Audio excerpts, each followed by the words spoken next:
Hello అండి. ఓం నమస్తే అందరికీ. ఇక్కడ చూపిస్తున్నా కదా, ఇది వచ్చేసి మనకి 3 లేయర్స్ ఫ్రాక్ అండి. దీని కటింగ్ నేను ఇక్కడ మీకైతే చూపిస్తున్నాను. ఫస్ట్ అయితే పేపర్ మీద ఇలాగ ఎక్స్ప్లెయిన్ చేస్తున్నాను. నేను ఇక్కడ డ్రాయింగ్ చేస్తున్నాను చూడండి. ఇది ఎలాగైతే అంటే ఇది 12 to 15 ఇయర్స్ పిల్లలకైతే ఇది కరెక్ట్గా సరిపోతుందండి. ఇప్పుడు నేను కుడుతుంది 12 ఇయర్ పాపకి. ఒకవేళ మీకు ఇవే మెజర్మెంట్స్ అనేది తీసుకోవచ్చు, లేదంటే వాళ్ళ బాడీ మెజర్మెంట్స్ తీసుకునైనా కూడా మీరు ఈ విధంగా అయితే డ్రాయింగ్ చేయొచ్చు. నేను ఇక్కడ చెప్పే మెజర్మెంట్స్ అన్నీ కూడా 12 ఇయర్స్ పాపకైతే సరిపోతాయండి. మీడియం సైజు, మరి బొద్దుగా ఉంటే మీరు మెజర్మెంట్స్ అనేది తీసుకోవాల్సి ఉంటుంది. ఆ పర్సన్ అంటే మీరు ఎవరికైతే కుడుతున్నారో వాళ్ళ దగ్గర నుంచి మెజర్మెంట్స్ తీసుకుని స్టిచ్చింగ్ చేయాలి. ఇప్పుడు నేను చూపిస్తుంది మీడియం సైజు పిల్లలకి. చూడండి, ఫస్ట్ అయితే నేను పైన టాప్ ఉంటుంది కదండి, టాప్ తర్వాత బాటమ్ రెండు కూడా ఉంటాయి కదా. మనం స్టిచ్చింగ్ చేసేటప్పుడు ఒక పార్ట్ వరకు ఒక భాగం ఉంటుంది, దాన్ని టాప్ అంటాము. తర్వాత కింద బాటమ్ అయితే ఉంటుంది కదా. సో అది వచ్చేసి 3 లేయర్స్ మనం ఇక్కడైతే కటింగ్ చేస్తామండి. అది ఎలాగా తీసుకోవాలి, తర్వాత ఎన్ని మీటర్స్ తీసుకోవాలి, ఎంత హైట్ తీసుకోవాలి, ఎంత గేరా తీసుకోవాలి అన్నీ కూడా నేను ఇక్కడ మీకు ఎక్స్ప్లెయిన్ చేస్తాను. ఫస్ట్ అయితే ఇది నెక్ అండి. ఇంకా రిమైనింగ్ అంటే స్టార్టింగ్ నేను హైట్ పొడవు వచ్చేసి టాప్ పొడవు వచ్చేసి 13 ఇంచెస్ తీసుకున్నాను. తర్వాత 5.5 అనేది ఫుల్ షోల్డర్ తీసుకున్నాను. ఈ ఫుల్ షోల్డర్లోనే నెక్ వస్తుంది, షోల్డర్ కూడా వస్తుంది. ఫుల్ షోల్డర్ అంటే నెక్ ప్లస్ షోల్డర్ అండి. ఈ నెక్ అనేది నేను 2.5 తీసుకున్నాను. తర్వాత 5.5 అనేది ఫుల్ షోల్డర్ తీసుకున్నాను కాబట్టి 2.5 అనేది నెక్కి తీసుకున్నాను. తర్వాత ఇంకా రిమైనింగ్ అంతా కూడా 3.5 అనేది షోల్డర్ తీసుకున్నాను. చంక డౌన్ కూడా అంతేనండి, 5.5 తీసుకున్నాను. ఇందులో 30 ఇంచ్ అనేది ఇలాగా చంక మధ్యలో నుంచి పెట్టేసి మార్కింగ్ చేసేస్తాను. కర్వ్ లైన్ అయితే తీసాను. తర్వాత సైడ్ జాయింట్ల కోసం నేనైతే 2 ఇంచెస్ అయితే తీసుకున్నానండి. ఈ 2 ఇంచెస్ నేను ఇక్కడైతే మార్కింగ్ చేస్తున్నాను. ఎప్పుడైనా కూడా ఇది చూడండి, కింద నడుం దగ్గర నుంచి ఒక 1 ఇంచ్ అయితే ఇట్లా పైకైతే మార్కింగ్ చేయండి. ఇది మనకి ఎందుకు ఇలాగా మార్కింగ్ చేస్తామంటే, ఫినిషింగ్ అంటే మనం వేసుకున్న తర్వాత డ్రెస్ అనేది సైడ్ పక్కల కిందికి రాకుండా, అంటే మిడిల్లో కంటే సైడ్కి కిందికి వచ్చినట్టు ఉంటుంది. సో ఆ ప్రాబ్లం రాకుండా ఉండడానికి ఇది చాలా యూజ్ అవుతుందండి. ఈ టిప్ అనేది బ్లౌజెస్కి, తర్వాత డ్రెస్సెస్కి, ఎలాంటి వాటికైనా కూడా చాలా యూజ్ అవుతుంది. ఫినిషింగ్ అనేది చాలా నీట్గా ఉంటుంది. చెస్ట్ పాయింట్ నేను ఎంత తీసుకున్నానంటే 7 ఇంచెస్ తీసుకున్నాను. ఖర్చుకు 2 ఇంచెస్. తర్వాత వేస్ట్ లూజ్ వచ్చేసి 6 ఇంచెస్ తీసుకున్నానండి. 6 ఇంచెస్ ప్లస్ 2 ఇంచెస్ వచ్చేసి ఖర్చుకు తీసుకున్నాను. మొత్తం అంతా 8 ఇంచెస్ అవుతుంది.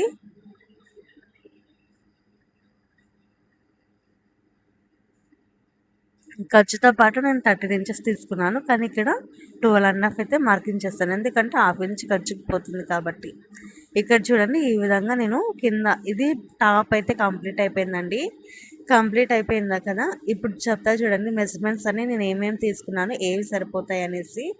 నెక్ షోల్డర్ ఫ్రంట్ నెక్ వచ్చేసి 4.5 తీసుకున్నాను. బ్యాక్ నెక్ 5 ఇంచెస్ తీసుకున్నాను. తర్వాత ఫుల్ షోల్డర్ అనేది 5.5 తీసుకున్నాను. అందులో నెక్ 2.5 తీసుకున్నాను. షోల్డర్ 3.5 తీసుకున్నానండి. చంక డౌన్ 5.5 తీసుకున్నాను. ఖర్చుకి 2 ఇంచెస్ తీసుకున్నాను. చెస్ట్ పాయింట్ పైన అప్పర్ చెస్ట్ 7 ఇంచెస్ తీసుకున్నాను. ఖర్చుకి 2 ఇంచెస్, మొత్తం 9 ఇంచెస్ అవుతుంది. వేస్ట్ లూజ్ 6 ఇంచెస్ ప్లస్ 2 ఇంచెస్కి ఖర్చు అవుతుందండి. ఇప్పుడు చూడండి కింద లేయర్స్ ఇది కంప్లీట్ అయిపోయింది కదా.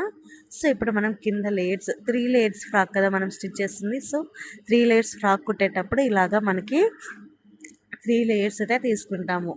ఒకటి వచ్చేసి హైట్ నేను తీసుకున్న చెప్తున్నాను. ఒకవేళ మీరు ఇక్కడ అన్నీ కూడా 3 కూడా ఒకటే లెవెల్లోనూ తీసుకోవచ్చు.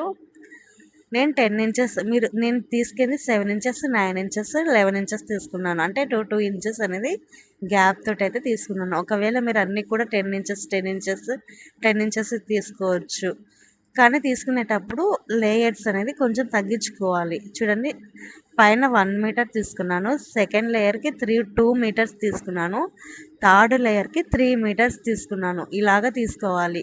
ఇలాగ తీసుకుంటే మనకి పర్ఫెక్ట్గా వస్తుంది. లేదంటే మీరు నేను ఇంకొక టిప్ కూడా చెప్తాను. అదేంటంటే అన్నీ ఒకేలాగా కట్ చేసేసి స్టిచ్చింగ్ చేసేటప్పుడు మీరు ఎక్కువ ఉన్నదాన్ని కట్ చేసుకున్నా సరిపోతుందండి. అంటే మీటర్ కట్ చేయకోకుండా 1 మీటర్, 2 మీటర్స్, 3 మీటర్స్ అలాగా కట్ చేయకోకుండా స్టిచ్చింగ్ చేసేటప్పుడే మనకి ఎక్స్ట్రాగా ఉన్న ఫ్యాబ్రిక్ అనేది కట్ చేసుకుంటే సరిపోతుందండి. నేనైతే అలాగే చేశాను.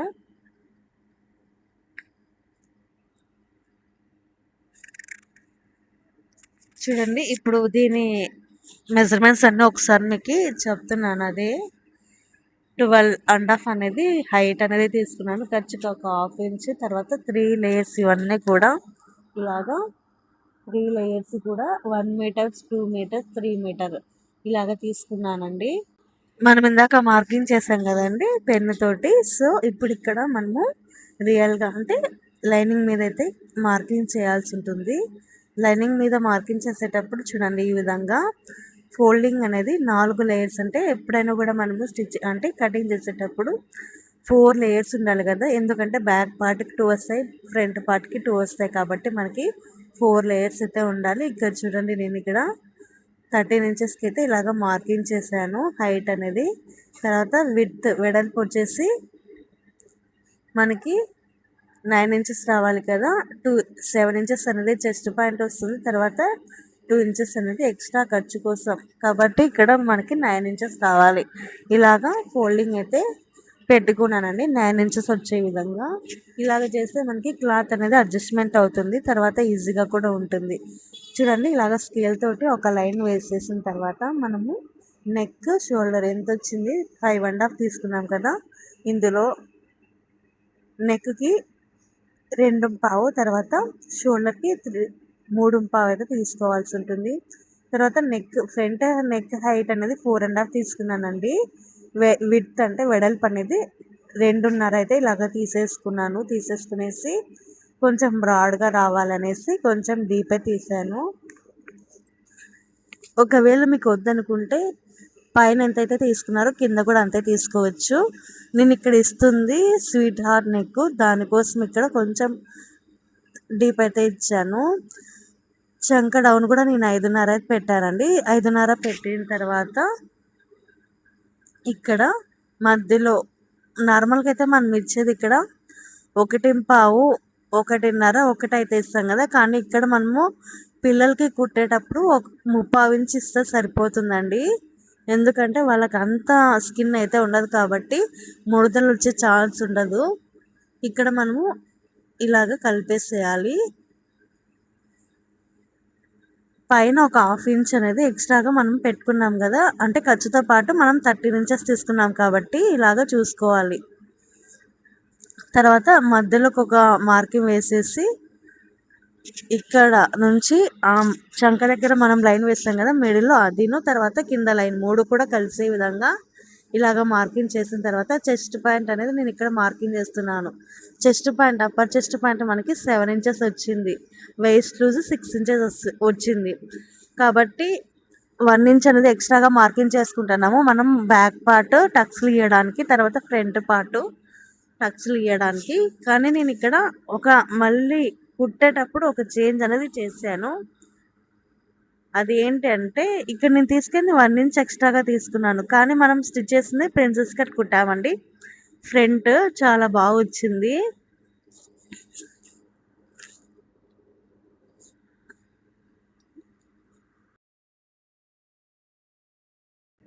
బ్యాక్ పార్ట్, ఫ్రంట్ పార్ట్ రెండు కూడా మనం ఇక్కడ సపరేట్ అయితే చేస్తున్నామండి. ఎందుకంటే ఇప్పుడు మనం వాటిని కట్ చేయాలి కదా. తర్వాత లైనింగ్ క్లాత్ అంటే ఇప్పుడు కట్ చేసిన తర్వాత మెయిన్ ఫ్యాబ్రిక్ మీద కుట్టేటప్పుడు మీరు మెయిన్ ఫ్యాబ్రిక్ కూడా కట్ చేసి కుట్టకండి. అలాగ కుడితే మనకి నెక్ అనేది ఫినిషింగ్ రాదు. ఎప్పుడైనా కూడా మీరు లైనింగ్ని కట్ చేసి డైరెక్ట్ లైనింగ్ని మెయిన్ క్లాత్ మీద పెట్టి స్టిచ్ చేసిన తర్వాత లైనింగ్ని మెయిన్ క్లాత్ని కట్ చేయాలి. మెయిన్ క్లాత్ లైనింగ్ కట్ చేసి స్టిచ్ చేయకూడదు. లైనింగ్ని కట్ చేసి మాత్రమే మెయిన్ క్లాత్ మీద పెట్టేసి డైరెక్ట్ స్టిచ్ చేయాలి. దానివల్ల మనకి నెక్ అనేది పర్ఫెక్ట్గా షేప్ వస్తుంది, షేప్ అవుట్ అవ్వకుండా పర్ఫెక్ట్గా ఉంటుంది. చూడండి ఇప్పుడు నేను రెండు కూడా ఇప్పుడు లైనింగ్ మాత్రమే కట్ చేస్తున్నాను, మెయిన్ ఫ్యాబ్రిక్ని అసలు కట్ చేయలేదు. ఈ టిప్ చాలా యూజ్ అవుతుందండి కొత్తగా టైలరింగ్ నేర్చుకునే వారికైతే. చూడండి నెక్ అయితే ఇలాగ వస్తుంది, తర్వాత బ్యాక్ నెక్ కూడా అంతే ఇలాగ వచ్చేస్తుంది. ఇప్పుడు మనము దీనికి మెయిన్ ఫ్యాబ్రిక్ని అయితే కటింగ్ చేసుకోవాల్సి ఉంటుంది. శారీలో నుంచి మనం క్లాత్ని అయితే తీసుకోవాలి. అంతకంటే ముందు ఇక్కడ మనకి ఎక్స్ట్రా ఫ్యాబ్రిక్ ఉన్నదాన్ని అంతా నీట్గా ఇలాగా కట్ చేసేసాను. ఎందుకంటే మనము ఇప్పుడు అంబ్రెల్లా ఫ్లేయర్ అయితే తీసుకోవాలి కదా, దానికోసం అయితే మనము ఎక్స్ట్రా కట్స్ అనేది తీసేసేయాలి. స్ట్రైట్గా ఉంటేనే బాగా నీట్గా కనిపిస్తుంది. చూడండి ఇది శారీ అండి. ఈ శారీని మనం ఇప్పుడు డిజైన్ చేయాల్సి ఉంటుంది. ఇందులో బ్లౌజ్ అనేది ఆపోజిట్ కలర్లో వచ్చింది. నేను దీన్ని అయితే పక్కనకి తీసి పెట్టాను.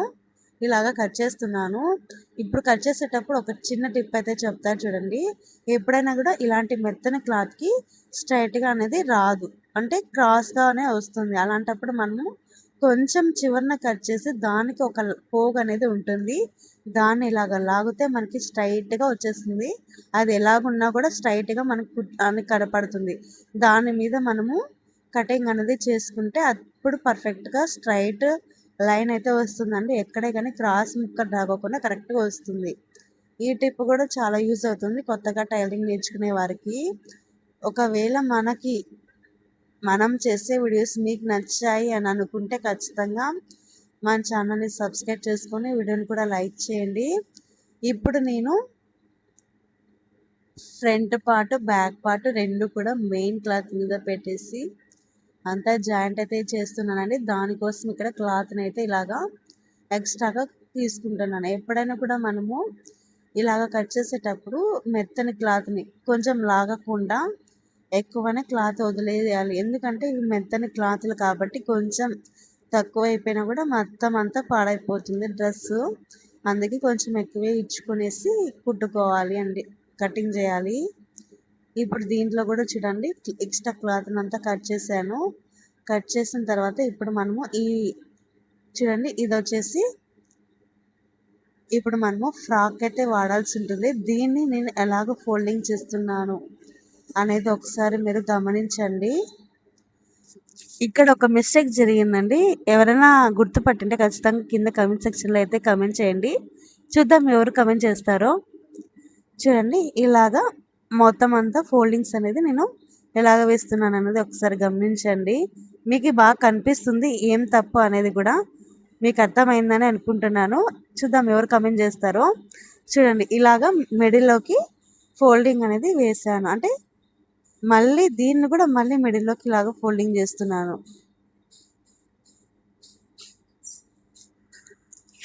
మళ్ళీ దీన్ని ఇంకొకసారి మిడిల్లోకి ఫోల్డింగ్ చేస్తున్నాను. ఇలాగ మనం చేయడం వల్ల మనకి మందం ఎక్కువ అవుతుంది, లేయర్స్ అనేది తక్కువ, అంటే మందం ఎక్కువ అవుతుంది. లేయర్స్ ఎక్కువ అవ్వడం వల్ల ఆటోమేటిక్గా మందం అనేది పెరుగుతుందండి. ఒకవేళ మీకు కట్ చేయడానికి ఇబ్బంది అని అనుకుంటే మీరు ఈ లేయర్ అనేది ఓపెన్ చేసేసి కట్ చేయొచ్చు.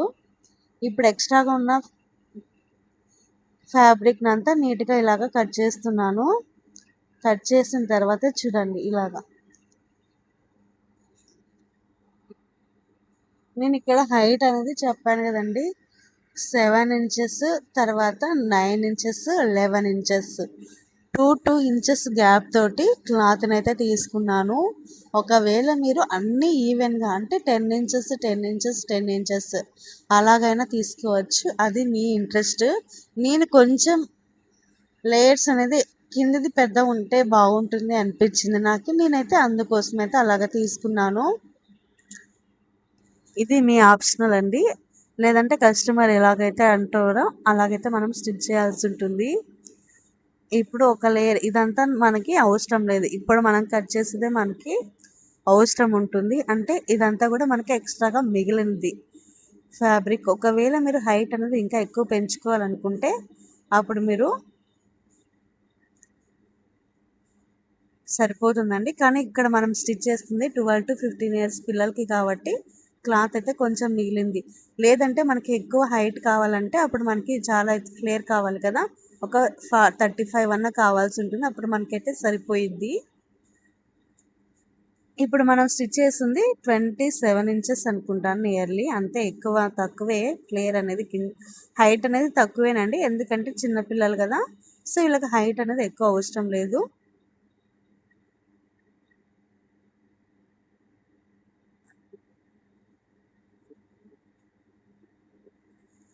ఇది ఎంతైతే ఉందో దీనికి నేను 3 ఇంచెస్ అనేది తక్కువ పెట్టేసి లైనింగ్ అయితే కట్ చేశాను. చూడండి ఇదేనండి. నేను ఇక్కడ కూడా ఒక మిస్టేక్ అయితే జరిగింది, అది కూడా ఏంటి అనేది ఒకసారి కమెంట్ చేయండి. మొత్తానికి ఈ వీడియోలో నేను 2 మిస్టేక్స్ అయితే జరిగాయి, అది నేను ఆల్రెడీ చెప్పాను మీకు ఇది అనేది. ఒకటైతే అది ఏంటనేది ఒకసారి మీరు కమెంట్ చేయండి. హైట్ అనేది నేను చెప్పాను కదా, హైట్ 27 ఇంచెస్, దానికి నేను 3 ఇంచెస్ అనేది తగ్గించేసి ఇలాగ లైనింగ్ క్లాత్ని అయితే కట్ చేశానండి. పైన మనకి 6 ఇంచెస్ ప్లస్ 2 ఇంచెస్ మొత్తం 8 ఇంచెస్ విడ్త్ వచ్చేలాగా ఇలాగ మార్కింగ్ చేయాలి. తర్వాత మనము హైట్ అనేది 7 ఇంచెస్ తీసుకున్నాం కదా, అదే విధంగానే ఇక్కడ ఒక 1 ఇంచ్కి ఇలాగ తగ్గించేసి మనం మార్కింగ్ చేయాల్సి ఉంటుంది. ఎందుకంటే మనం జిగ్జాగ్ ఆర్ కుట్ అనేది వేస్తే ఒక పావించ్ అంటే 3/4 ఇంచ్ అనేది పైకి వచ్చేస్తుంది. కాబట్టి ఒక 1 ఇంచ్ 1.5 ఇంచ్ తక్కువే పెట్టండి, లేయర్కి కంపల్సరిగా మెయిన్ ఫ్యాబ్రిక్కి తర్వాత లైనింగ్కి ఉన్నదానికంటే మెయిన్ క్లాత్ కంటే 1.5 ఇంచ్ ఇలాగా తక్కువ పెట్టేసేయండి కిందికి. దీనివల్ల మనకి జాయింట్ చేసినప్పుడు ఇక్కడే మనం ఇందాక మార్కింగ్ చేసాం కదండి, ఇవే లేయర్స్ అన్ని కూడా మనం ఇక్కడ జాయింట్ చేయాల్సి ఉంటుంది. జాయింట్ చేసినప్పుడు లోపల క్లాత్ అనేది మనకి బయటికి కనిపించకుండా ఉండాలి అంటే మనం కొంచెం కిందికే పెట్టాల్సి ఉంటుంది క్లాత్. లైనింగ్ క్లాత్కి ఈ 3 లేయర్స్ జాయింట్ చేసినాక లోపల ఉన్న లైనింగ్ క్లాత్ అనేది బయటికి కనిపించకుండా ఉండాలి అంటే కొంచెం కిందకే పెట్టాలి. ఇప్పుడు నేను కట్ చేస్తుంది హ్యాండ్స్ అండి. ఈ హ్యాండ్స్ మనం బెలూన్ హ్యాండ్స్ అయితే పెట్టాము. దీనికి ఫస్ట్ అయితే మనం పేపర్ కటింగ్ అయితే చేసుకోవాల్సి ఉంటుంది. ఫస్ట్ బ్యాక్ పార్ట్లో నుంచి ఆర్మ్ హోల్ ఎంత వచ్చిందో చూసుకోవాలి. వచ్చిన దానికి 1 ఇంచ్ లెస్ చేసేయాలి. లెస్ చేసిన తర్వాత ఇక్కడ మనము మార్కింగ్ వేసాం కదండి, 4 ఇంచెస్ అనేది ఎక్స్ట్రాగా మార్కింగ్ చేసాము మిడిల్లో. అక్కడ నుంచి మనం బ్యాక్ పార్ట్లో వచ్చింది కదా ఫ్యాబ్రిక్ ఎంతైతే వచ్చింటుందో దానికి 1 ఇంచ్ లెస్ చేసి ఇలాగా హ్యాండ్ షేప్ అయితే మార్కింగ్ చేయాలి. ఇక్కడ చూడండి, హ్యాండ్ కింద లూజ్ దగ్గర ఎక్కువ మనం ఎంతైతే వచ్చిందో అంత కట్ చేయకుండా ఎక్కువ కట్ చేయాలి ఇలాగా. దీనివల్ల మనకి ఇక్కడ మనం స్టిచ్చింగ్ చేస్తుంది బెలూన్ హ్యాండ్స్ కాబట్టి ఇక్కడ మనము కుట్ అనేది ఎక్కువ రావాలి, ఎందుకంటే మనం జిగ్జాగ్ చేస్తాం కదా, జిగ్జాగ్ చేసి కుచ్చులు వస్తాయి కాబట్టి ఎక్కువ ఫ్యాబ్రికే పడుతుందండి. ఇలాగా వచ్చిన దాన్ని సేమ్ మనం మెయిన్ ఫ్యాబ్రిక్, దీనికి లైనింగ్ అయితే ఏమి ఉండదు. లైనింగ్ మెయిన్ ఫ్యాబ్రిక్ మీద ఇలా పేపర్ని ప్లేస్ చేసేసి ఇది ఎలాగైతే ఉందో అలాగా మనం కటింగ్